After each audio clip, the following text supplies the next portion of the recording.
And now I think I will go directly to my colleague, Deputy Secretary General Yonnec Polet, to start the discussion and the debate and the adoption of the General Resolution. Yonnec, c'est à toi.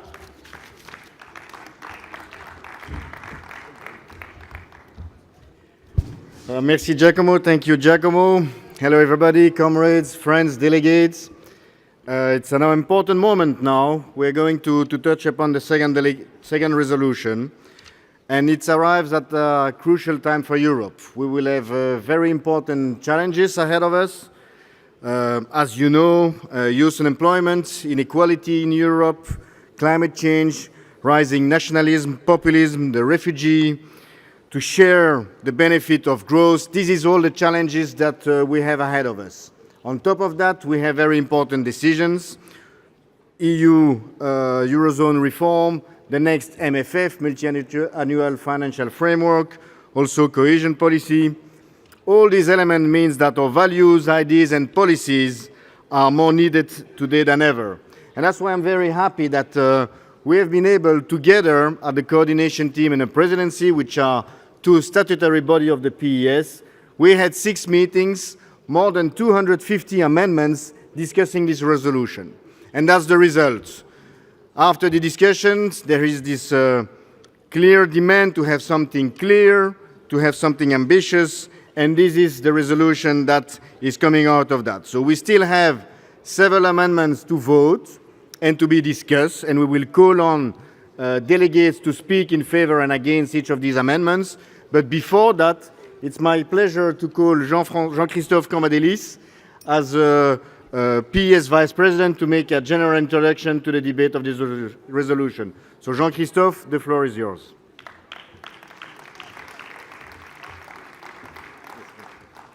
Merci, chers amis. Je suis très heureux d'être ici au Portugal et j'ai une pensée parce qu'il y a un an de cela, au mois de janvier, nous fêterons malheureusement la mort de António Soares, qui a été non seulement un grand dirigeant du Parti socialiste portugais, mais un très grand Européen.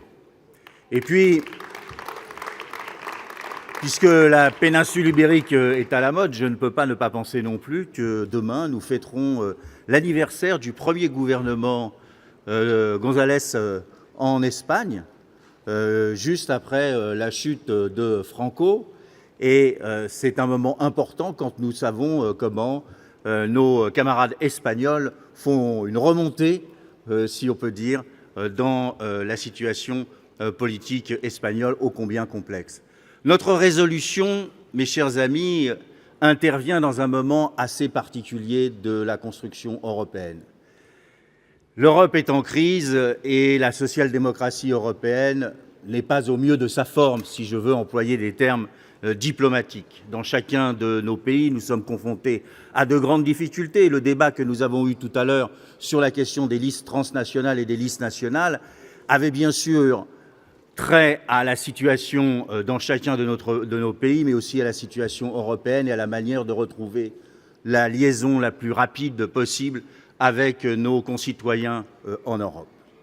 Je pense que la résolution que nous allons adopter tout de suite permet à l'ensemble des sociodémocrates de se retrouver et permet surtout une ligne politique dans le moment présent. Elle permet de définir qu'il n'y a que 2 voies en Europe. Il y a ceux qui sont pour le tout marché et ceux qui sont pour la totale solidarité. Et que c'est entre ces 2 voies qu'il va falloir choisir dans quelque temps ce que doit être la construction européenne. Il n'y a pas d'autre voie. Ceux qui critiquent ne sont pas dans le débat. Ceux qui s'opposent et qui sont des nationalistes ne sont pas dans le débat de l'orientation future de l'Europe.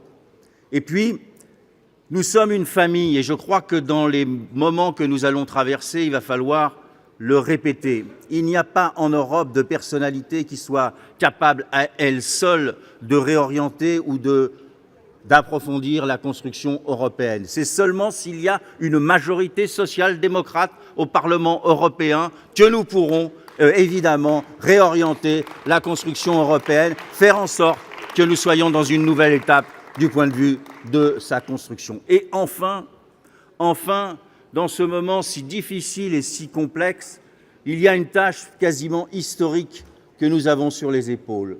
C'est la lutte contre le nationalisme et le populisme que nous voyons un peu partout. Il n'y a plus aucun pays en Europe qui échappe à la montée du nationalisme. Et le nationalisme, il est le produit en particulier de politiques économiques que dans nos pays nous combattons, du manque de solidarité évidemment, mais aussi d'une interpellation, d'une interrogation par rapport à la question de la mondialisation et du marché et du tout marché dans nos sociétés. Et voilà pourquoi les sociaux-démocrates ont l'impérieuse nécessité de combattre le nationalisme en affirmant l'Europe, mais une autre Europe. Merci.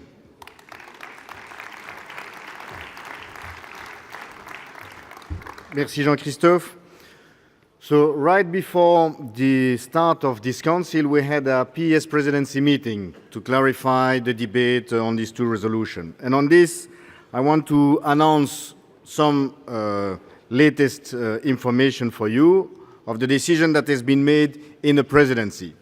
First, there is 7 non-controversial amendments that have been presented and that we suggest to accept en bloc, and we will come back to that, 7. And then you have the list, and the list will be announced. And then there is a list of amendments that have been withdrawn for the votes.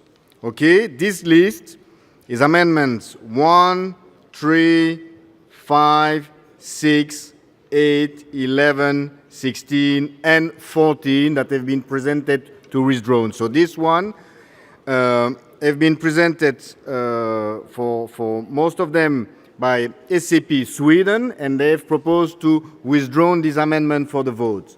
And for that, they have also asked to have the floor for one moment to explain the position of SAP Sweden. So I would like to call in Fredrik Olofsson to present the views of the Social Democratic Party of Sweden. So Fredrik, the floor is yours before we go in the vote. Thank you. Thank you very much, Mr. Speaker. As the Speaker said, I have been given the opportunity to speak in order to highlight the viewpoints of the Swedish Social Democratic Party on the Council resolution. And it deviates from the Swedish stance to such extent that we have chosen to clarify our standpoints in a written statement. And we are, as a party in government and with an upcoming election, quite cautious about what policy proposals we sign. And the resolution is in that regard a little bit too much of a wish list for us. But the Swedish Social Democratic Party really believes that the European Union serves a crucial function in assuring peace, stability, and economic prosperity in Europe. However, the European Union also faces challenges that need to be resolved. First, the effect of the financial crisis still lingers in many member states, putting a strain on prosperity. But in order to manage this issue, strengthen the economy and the resilience of member states, sound public finances is a prerequisite. Jobs and growth must be built on a solid foundation of sustainable public finances when the economy, as now, right now, improving, resources should, of course, be directed towards productive investments for more and better jobs and redistributive policies to enhance equality. But also, a more favorable economic situation should be used to structural fiscal consolidation and decreasing public debt as well. It will be crucial for Europe for the years to come, and it should be reflected upon in a resolution.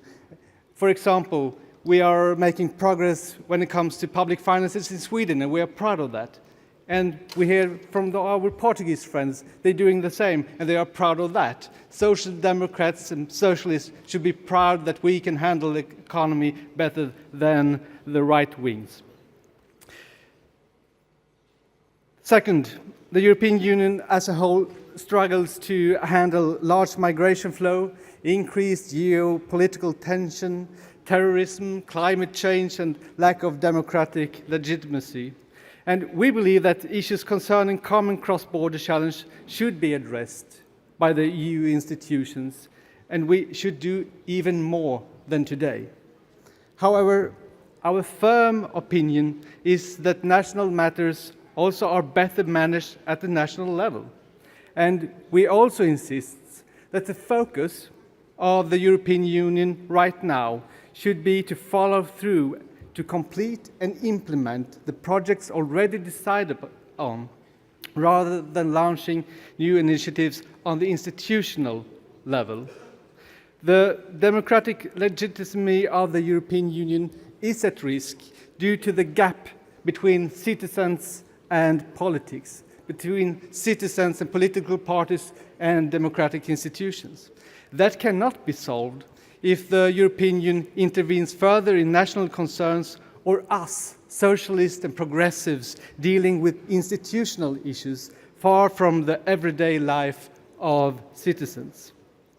We believe this perspective is of the utmost importance in order to tackle the challenge that the European Union is facing and to gain support for democracy and European collaborations, and to strengthen the position for progressives, socialist and social democratic values in Europe. We of course regret that we, with this background, feel forced to not participate in the resolution, and we will include this statement together with a document elaborating our standpoint further in the minutes to the Council. This is, of course, not an easy thing to come to Lisbon to say, but when you are with friends, you can say and speak your mind. Thank you very much.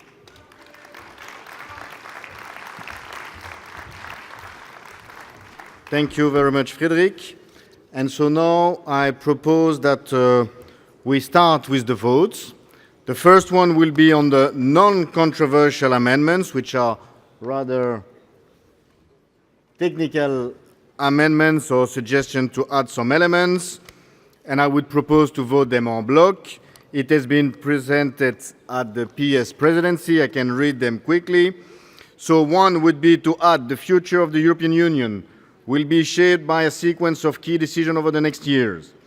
We Socialists and Social Democrats need to lead the progressive force with a clear vision and roadmap to meet the challenges ahead, with stronger European solutions addressing citizens' concerns, such as working and living conditions, social inequalities, climate change and security. The conservative and neoliberal forces have pushed the EU to the brink of decline and fragmentation, feeding a new populist, xenophobic and nationalist force, claiming that to protect people we need to go back to national borders and self-centered solutions. Another one proposed to add, just the next one, to add better quality of life, coming from SDP Lithuania. Then another one to add social justice, also from SDP Lithuania. Then from SPD Germany to add net for the net neutrality.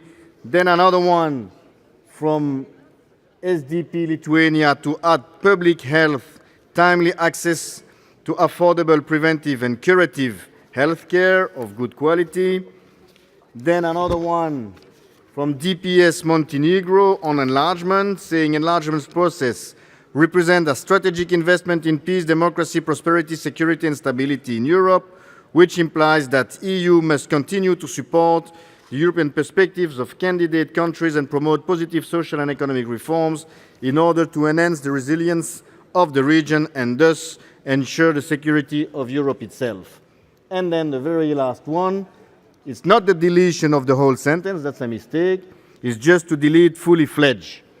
So, just to delete fully fledged. This is non-controversial. The presidency proposed to take them en bloc. Do you agree to take them en bloc? All positive? Thank you very much. Now, anyone against? One against? Anyone abstaining? 3 abstentions, 4 abstentions. Okay, thank you. Now, the tellers, you have it.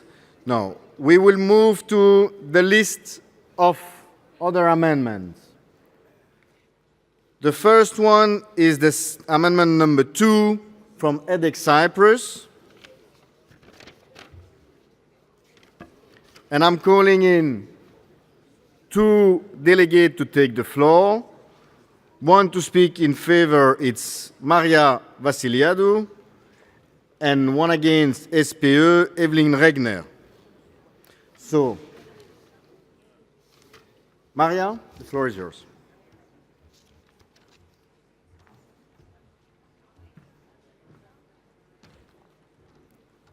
Thank you, Yonnec. Dear comrades, I'm going to be very, very short. I don't know if I'm going to be sweet. We kept this amendment that was initially forwarded by the SAP Sweden to be put for voting because we believe that EU has not yet reached the level of common economic policy that would, in real numbers, support all the member states under any circumstances, however difficult they might be. We have the Cyprus case that you all know. When solidarity would be applied among all the member states, then we would be the first to support the coordination of tax policies with the establishment of a common consolidated corporate tax base. Meanwhile, we suggest to take in consideration the size of economy of each country and allow a flexibility in tax policies within a reasonable legal framework, of course, for the benefit of survival of the small-scale economies of the region. I would also like to point out that at the moment, we all have different operating systems underpinning this area. We say we can't start the change from the last step. We should concentrate to start correctly in order to end up with good results for everybody and not for the strong few. Thank you very much. Thanks. Yes, Evelyn. Dear comrades, we are socialists. We want tax justice.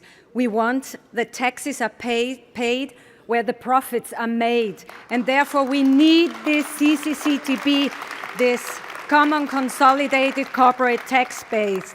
And I think nothing else has to be added, and we have to fight for this and to have to be strong and to have to be this force who is fighting for it.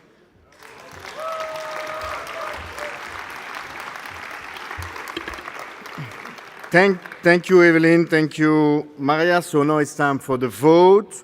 So who is voting in favor of the amendment of EDEC to delete the part on CCCTB? So who is in favor of the deletion?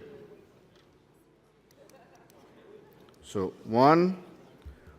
Who is abstaining? 1. And who is in favor? Okay, rest in favor. Against. Okay, unanimously rejected.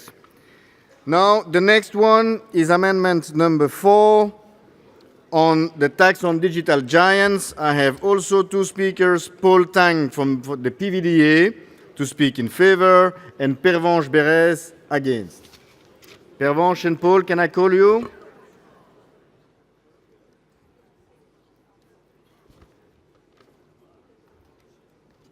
Thank you, Paul.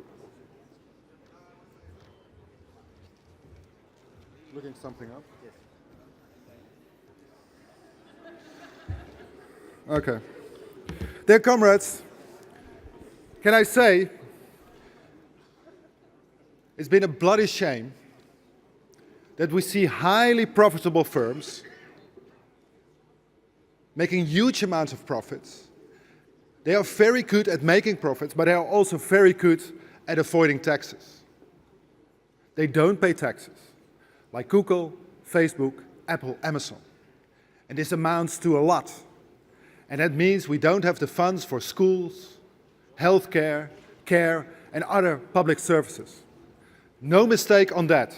And I think Europe has been too reluctant to go forward and also tax the digital giants. No mistake on that.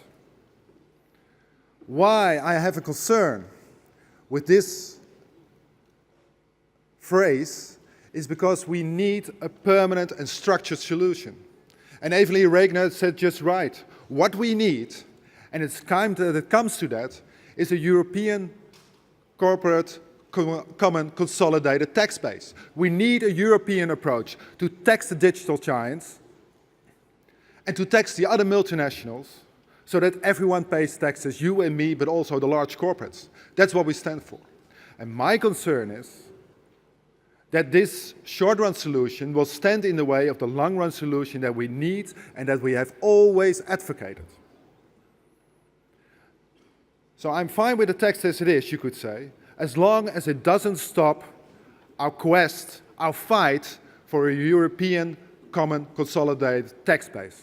Thank you, and I would like you to say, vote in favor, vote against, but please, you could best abstain from this. Pervenche.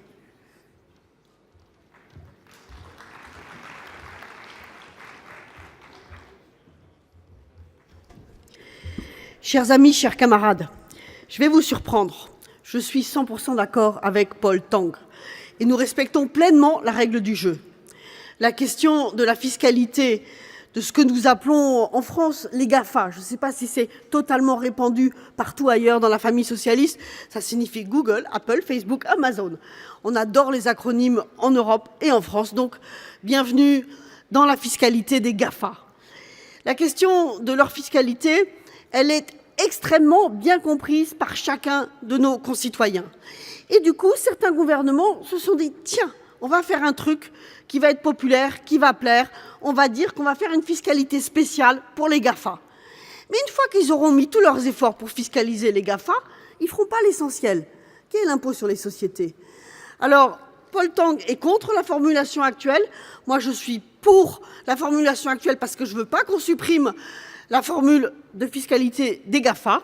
Et donc, ce qu'on vous propose tous les deux, c'est de vous abstenir sur cette formulation pour pouvoir adopter in fine une correction du texte qui serait ligne 97 of a common consolidated corporate tax base, including the taxation of digital giants, the so-called GAFA tax, Google, Apple, Amazon, Facebook and Apple. Si vous êtes d'accord avec cette formulation, merci de vous abstenir.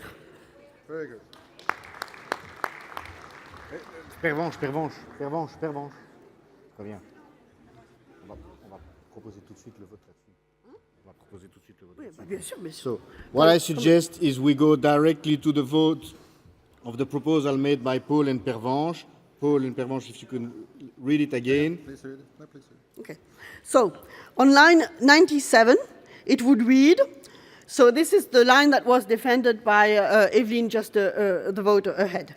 It would read, of a common consolidated corporate tax, including the taxation of digital giant, the so-called GAFA tax, Google, Amazon, Facebook, Apple, and then it would be deleted in line 104.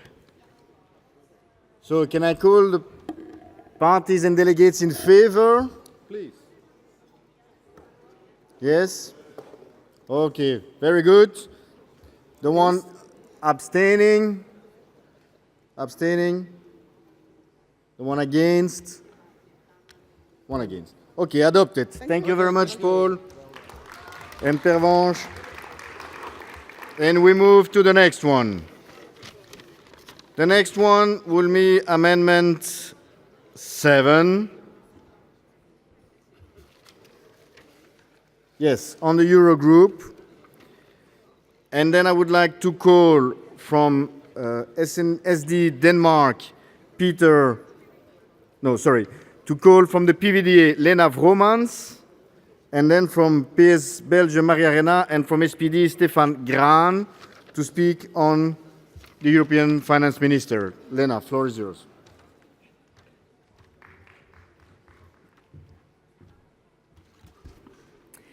Good afternoon, everyone. I'm here on behalf of the Dutch Labour Party.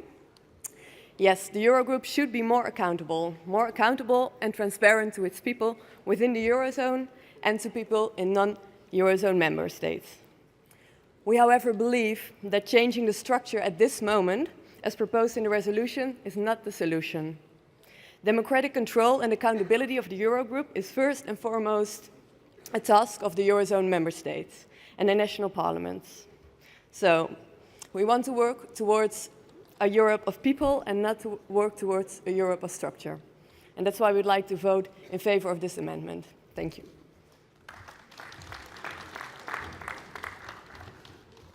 Thank you very much, Lena. And then I call Maria Arena and Stéphane Gran. Merci, bonjour tout le monde. Alors, on est bien entendu d'accord avec ce qui vient d'être dit, c'est-à-dire qu'il faut effectivement plus de transparence, qu'il faut plus de démocratie, mais ce n'est pas en supprimant une partie du texte qui dit qu'effectivement il faut rendre ce ministre-là redevable au Parlement européen qu'on va rendre la chose plus transparente. Et donc on veut maintenir le fait que ce ministre soit redevable au niveau du Parlement européen. Merci. Merci, Marie. I had also Stéphane Gran on my list, but Stéphane is here. Thank you. I would also like to speak against, but let me first say that I'm happy that I can speak here actually, because I would like also to support the activists that we maybe have a much more open debate and let maybe also more people speak about it. I'm actually wondering why there is no general debate about this resolution and just a few amendments. Said that, I'm very happy that the amendment is there, because otherwise I couldn't speak. But anyway, I think it is very important that we get a European finance minister, and I think that our comrade Pierre Moscovici will propose most probably next week that we will have a European finance minister. And it would be a really strange signal from this party congress if we delete this line when our comrade next week will propose something what goes in our view in the right direction, because we have to get this Eurogroup out of the shadows. There are many very important decisions that get prepared in this Eurogroup. Just then now vote in the ECOFIN Council that has far-reaching consequences for people, for workers on the ground. As you know, what happened in all these program countries, and all these are prepared in these Eurogroups. Therefore, we should vote against this deletion and come to the end. Let me say, I have the feeling a little bit what I saw also in these amendments from Sweden, but also from the Netherlands, that sometimes some S&D parties have a kind of fear, or the discussion is a little bit led by fear, that European integration or a deepening of Europe is it's not a win topic in some countries. And I think that is a wrong fear. Is always it's not the right to base policy decisions on fear. We should stand for Europe. We should put forward our political answers, and I think this one is one of these, so we should vote against it. Thank you. Okay, so now we come to the vote on Amendment 7. Who is supporting the screen? Yes, the deletion.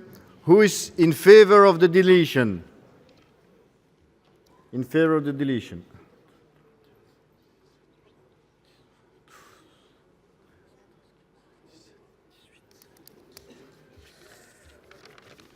Okay, so who is in favor of maintaining, against the deletion? Against the deletion.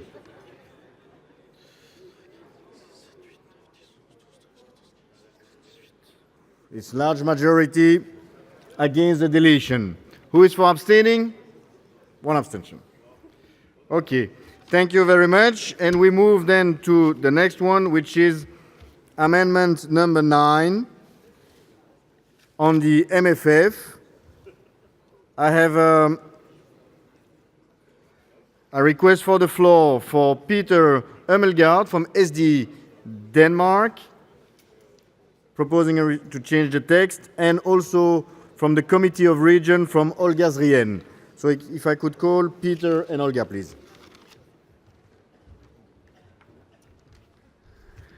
Thank you so much. Since there was no general debate on this resolution, I was also promised by the PES Secretariat that I could have a general remark on this point. And first of all, we would like to thank, of course, PES Portugal and also Prime Minister Antonio Costa for hosting us in this great event. The discussion so far has been, I think, also in the workshops today, very, very good. As Danish Social Democrats, we share many of the concerns that our Swedish friends voiced earlier today. And we're sorry that they have withdrawn the amendments, as we would have supported most of these.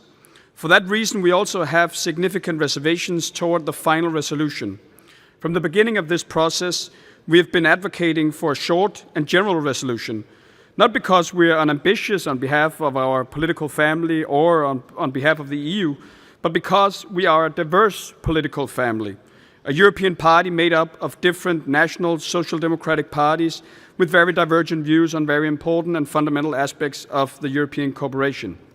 As Danish Social Democrats, we don't believe we solve the legitimacy and trust crisis towards the European Union by insisting on more integration per se as an answer by introducing, for example, pan-European lists for the European Parliament. On the opposite, we need to draw a clearer distinction between what is national and what is European competences. To turn the public sentiment around, we must focus our work on creating an EU more attentive to labour interests and concerns of our citizens. To this end, in Denmark, we have proposed a solidarity pact. We're very happy that that is included in the final resolution. We need to unite around combating social dumping, tax fraud, and tax evasion, where we prevent a race to the bottom on corporate tax rates. But we don't believe we strengthen the EU or the public support for this by increasing an already huge budget. It is not a question about more or less EU, but about a better EU that more efficiently addresses the big challenges of our time.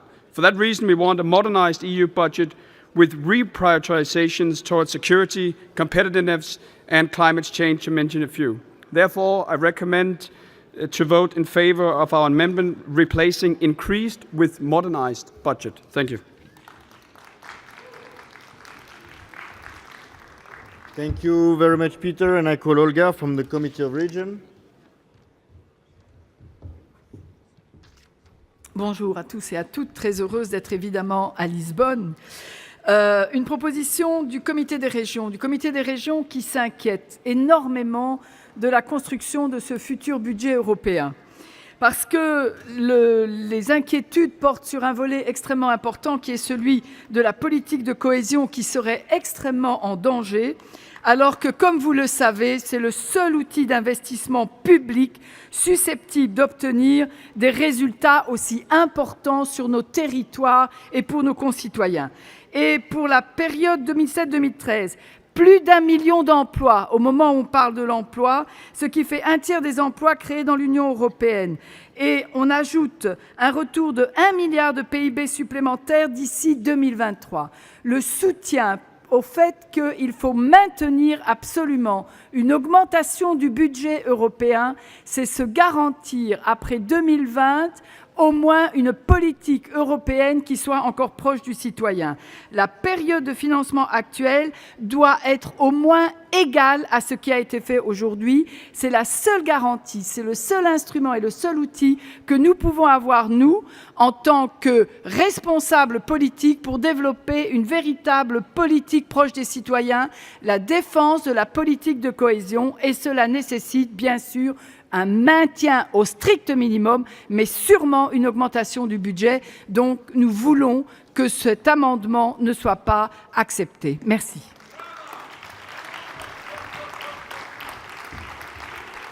So now we will go for the vote of Amendment 9. Who is in favor of the deletion? In favor of the deletion proposed by PVDA and SD Denmark. Who is in favor? So, in favor of the deletion,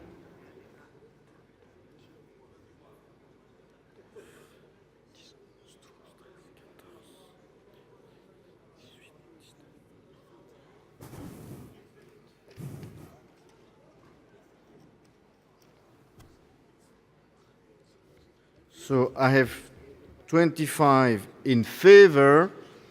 Who is against this deletion?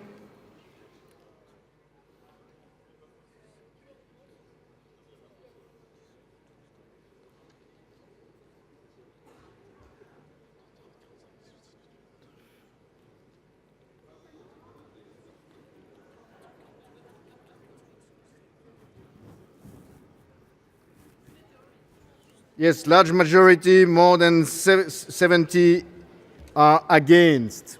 And then abstention. Anyone abstaining on that? One abstention, so vote is rejected.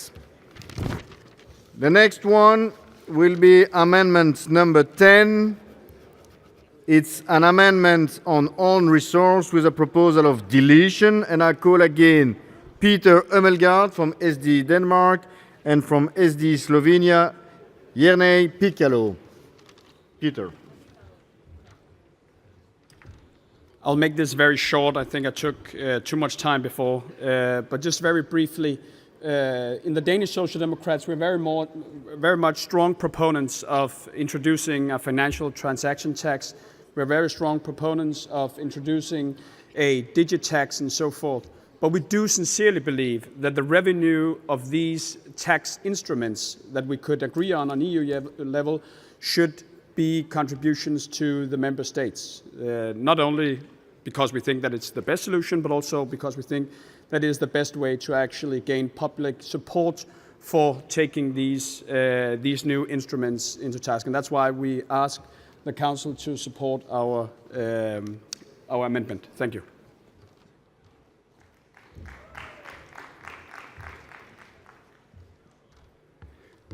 Ladies and gentlemen, dear friends, I'll also be very brief. We are against this deletion. We think that overall there are more and more challenges to the EU, and this would be a good tool to improve predictability, efficiency, and above all, stability of the EU. I think this is how we modernize the budget. This is how we come up with more common EU taxation, which is better for the coordination among the member states. I also think that this is a powerful tool for fighting climate change, and if successful, own contributions from member states could also be eventually diminished. So thank you so much.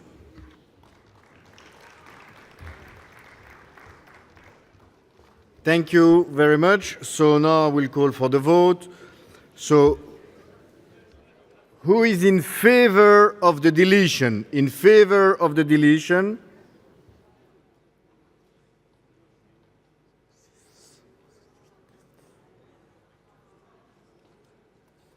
So I have 17 in favor. Who is against the deletion? Yes, okay, I will not count. It's a large majority. Abstention? Abstention? Abstention? No abstention. So large majority in favor. Against, yes, against. Now, we move to amendments number 12 from PVDA Netherlands. Yes. So here I will call from the PVDA Netherlands Fatia Abdi, and then to speak against Luciano Vecchi from PD Italy. Fatia, the floor is yours. Dear friends, we are proposing this amendment because we firstly believe that there should be a debate about what we're going to do with the seats that are vacant after the UK will leave the European Union. Following up on this, we are also a bit hesitant to put this specifically in because we don't know for certain when Brexit will happen. Also from a legal, political perspective, so I think because of that, we should also think about other ways that we can potentially fill in these vacancies and have a debate about that amongst ourselves as political parties, as that should be always. And final, as you know, my party, we don't believe in transnational lists, so therefore also our amendment, and I'm asking the Council to vote in favor of it. Thank you.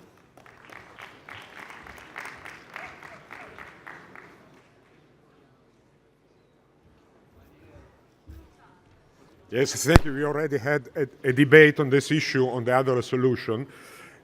What I want to just to say is that if this amendment would be adopted, this would not exclude the transnational lists, but just will exclude the reference to the seats left free by Brexit. It is clear that if Brexit will not succeed, there will be not this problem, but to keep, let's say, a logical structure of our resolution, I propose to reject the proposed amendment. Thank you. Thank you, Luciano and Fadia. So now I will call the vote. So who is in favor of the deletion? Favor of the deletion?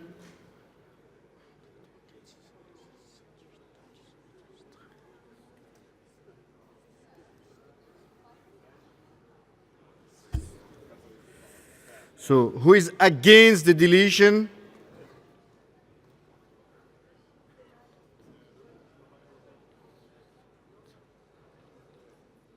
Okay, so there is also a majority to reject the amendment and abstention. 2, 4, 5, 6 abstentions. So the amendment is rejected. The next one is amendment number 13 from PES France on a new proposal, and I call Alexandre Glogowski to present the amendments. Alexandre. Thank you. First of all, I want to thank the French Socialist Party to give us, PES activists, the opportunity to get a draft resolution. All the time that there is PES Council, we as PES activists, we get the resolutions by our national HQ, and we want to thank them because it helps us as PES activists to do our job. That means strengthen the democracy within the party. And give also the opportunity to take the floor and to present it. As said, trust in Europe is armed. Citizens express discontent.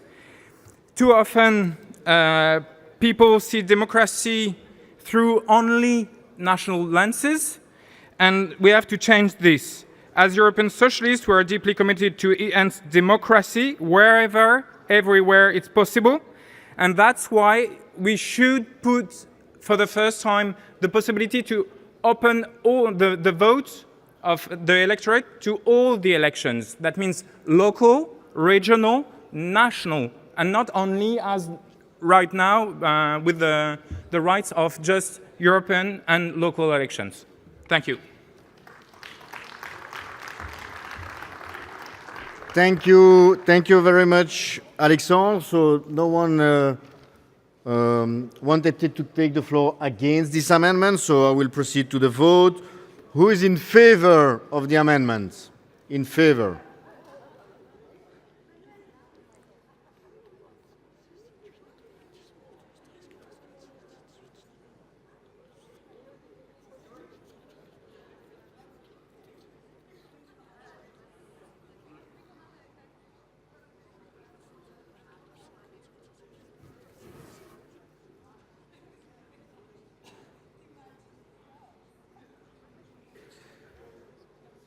Okay, I have 71 in favor. Who is against?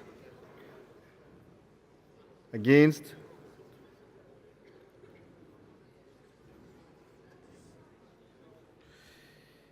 (11). Who is abstaining?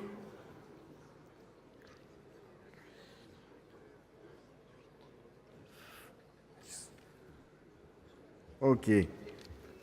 10 abstention. The amendment is adopted. Now, amendments number 15, also presented by PES France on European defense. And I would call Maurice Brault. Yes, Maurice there. And also I would call Knut Flankenstein from the S&D group to speak on the amendments.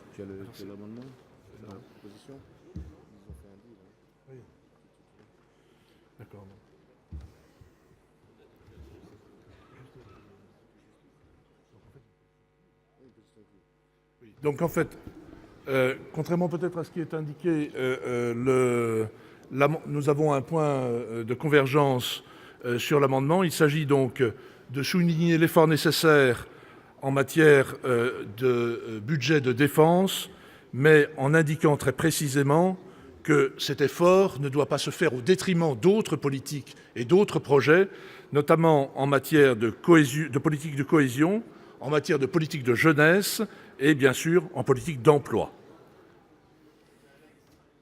Et je remercie donc l'accord auquel nous sommes parvenus en lien avec Knut.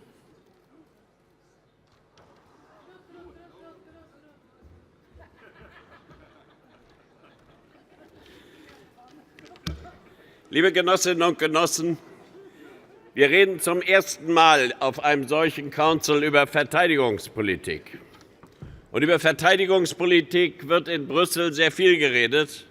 Und eigentlich müssten wir hier auch ein bisschen mehr dazu reden.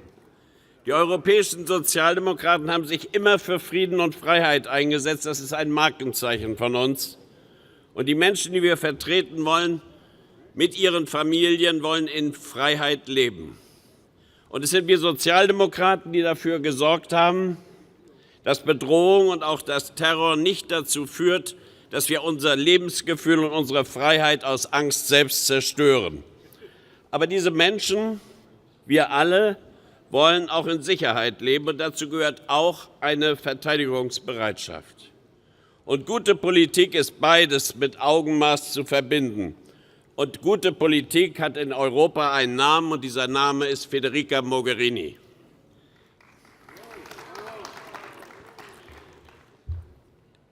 Ich möchte zu dem eigentlichen Antrag kommen. Jetzt ist der Text weg. Ursprünglich wollte ich und sollte ich dagegen sprechen, weil die einfache Lösung, immer mehr Geld in den Verteidigungsetat zu tun, kann es nicht sein. Wir wollen doch gerade in Europa zusammenarbeiten, auch um effizienter vielleicht zu werden. Die Umformulierung jetzt macht aber Sinn, und deshalb empfehle ich euch, diesem Antrag ausdrücklich zuzustimmen. Die Umempfehlung heißt, neue Aufgaben für Europa heißt auch für die Nationalstaaten neues Geld in den Topf zu tun, weil wir sonst die Aufgaben, die wir eigentlich haben, nicht mehr lösen können. Und insofern, ja, wir wollen eine vernünftige Verteidigungspolitik machen. Und das bedeutet, wenn wir in Brüssel koordinieren sollen, das eine oder andere, muss Geld von den Mitgliedstaaten aus deren Verteidigungstöpfe in unseren Topf fließen. Nur so wird es keine völlig sinnlose Aufrüstungsspirale geben. Vielen Dank.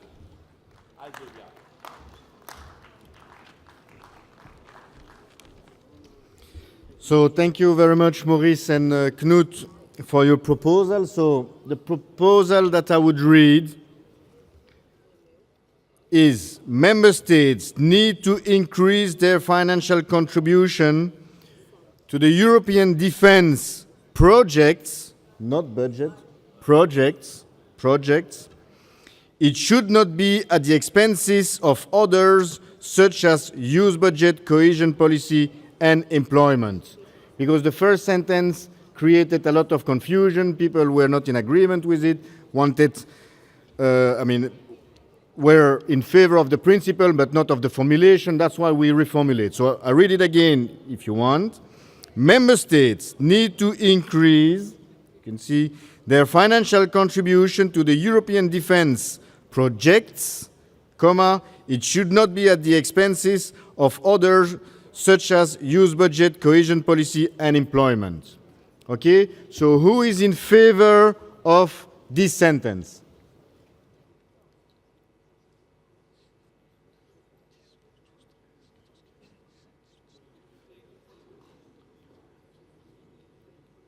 Yeah, okay. Large majority in favor, but nevertheless I will ask who is against?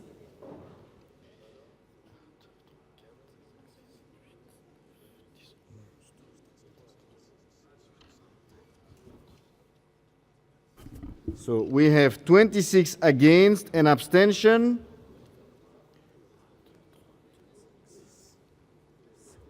And 7 abstentions. So the amendment as it is accepted.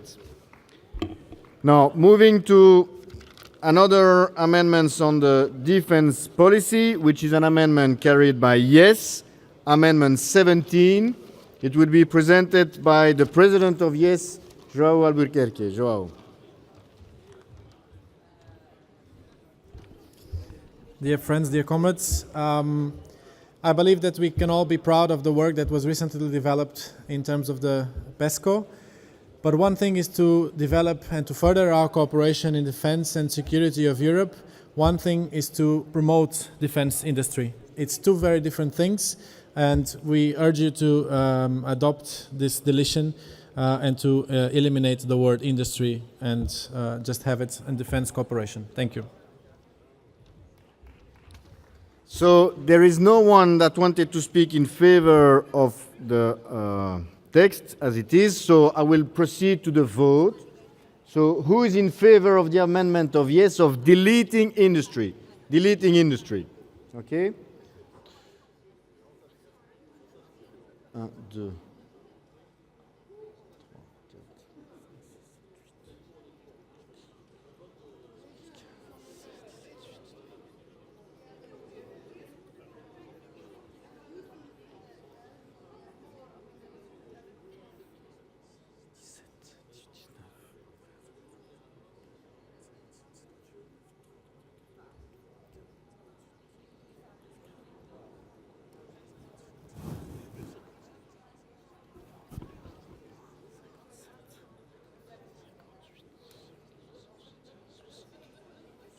So I think that there is a majority in favor of the deletion. Who is against the deletion? Against the deletion.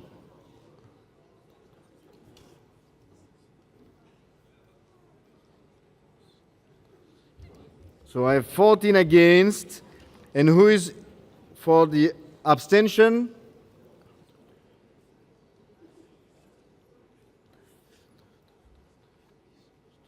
And 12 abstentions. So the amendment of yes is accepted with the deletion. Now moving to amendment 18. Another amendment, this time for SD Denmark, also on defense policy. Christine Antorini. Thank you. This whole passage is about how to strengthen the defense policy. The only thing that we are not mentioning with one word, that's the strengthening of the European contribution to the NATO cooperation. And actually we think that must be a mistake that we haven't mentioned that. That's the reason why we suggest this add-on to this paragraph. Thank you.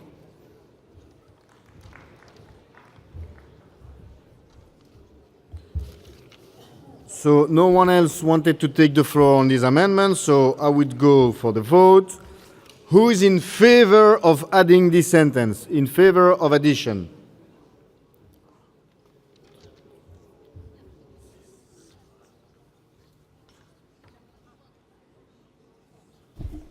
So I have in favor 14. Who is against adding this?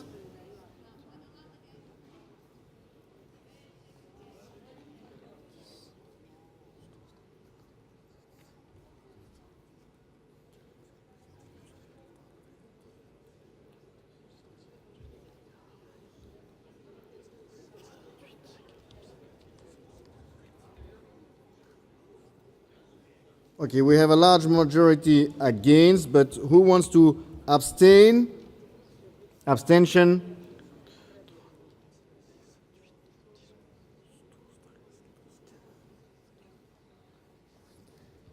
Okay, 17 abstentions, so the amendment is rejected.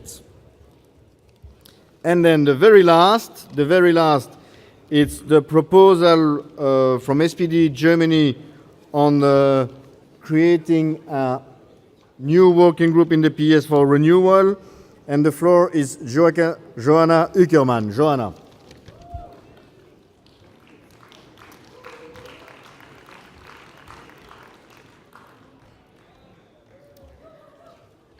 Dear comrades, dear friends, we as Social Democratic family, we are facing tough times. And I think it's evident that we need a renewal. We need a renewal of our policies, but we need also renewal of our structures. I think that also, apart from the future of the European Union, we must address the key issues for the future. And the key issues are the digitalization, the migration and asylum policies, and also how we can strengthen our democracy. Besides these programmatic debates, we must also talk about our structures. We must talk about how to strengthen the PES and also how to open our structures. I'm therefore very glad that we will start a debate about the double membership and the possibilities for that. But I think we also must think of new ideas, how we can include more people, more young people in our movement. And I think that digital participation is one key for that. So, dear comrades, you all know that this renewal will not come without a lot of work.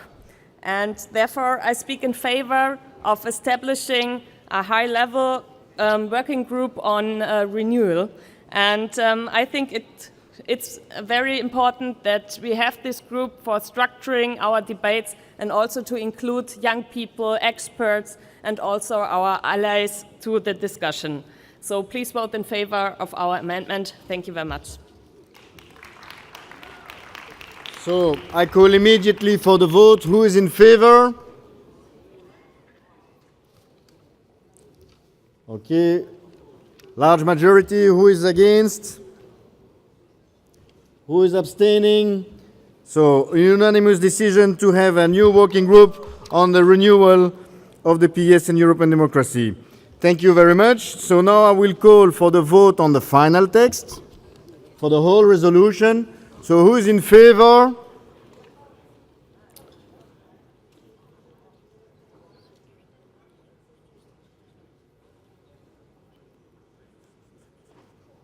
Okay, we have a large majority in favor. Who is against? Against the resolution? None. Who is abstaining?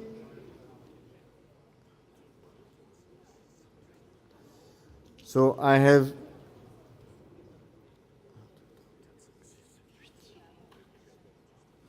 13 abstentions. So the resolution renewal, Progressive Europe, is adopted. Thank you very much.